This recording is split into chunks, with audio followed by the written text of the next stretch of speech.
Isang mapagpalang umaga po, araw sa inyo, no, mga magulang, guro, at ang aking alma mater, the entire Notre Dame of Greater Manila. Welcome po, no, dito sa kay Lovely Bay Resort. Ako nga po pala si Roberto Francisco Soriano, batch 1995 po. Marami pong naitulong ang Notre Dame of Greater Manila sa akin bilang institusyon, seeking greater heights and greater glory. Ako po ang HR officer po rito sa kay Lovely Bay Resort, kung nakikita po ninyo. Marami pong, when I assumed the position, I immediately made a lot of changes in this company, in this resort. Primarily ranging from the policy that we are being implemented based on the standards of the values that was already been inculcated in my mind and in my heart.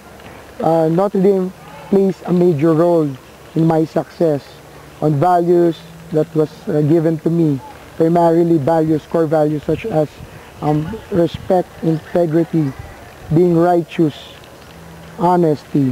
Yan po ang naging batayan para makamtan ko po ang kinalalagyan ko ngayon. Kaya nagpapasalamat po ako sa Notre Dame for making me who I am right now. Kaya kayong mga magulang, you made the right choice na napiliin ng Notre Dame of Greater Manila upang mabigyan ng magandang education, not only on academics, but as well as the interpersonal connections with the teachers, with the entire staff of the Notre Dame of Greater Manila. So with that, nagpapasalamat po ako at pinili po ng Campus Ministry Office to conduct the retreat dito ang aking mga pinagkakapitagang mga guro. Naging makabuluhan, masaya, o makulay ang kanilang pananatili rito sa kay Lovely Bay Resort.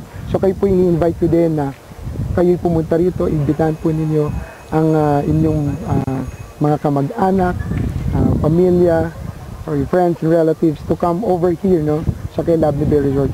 And this resort gives us an endless possibilities of 165 hectares kasi po ito. Kaya there are a lot of possibilities that might occur rito po, no, na mangyayari.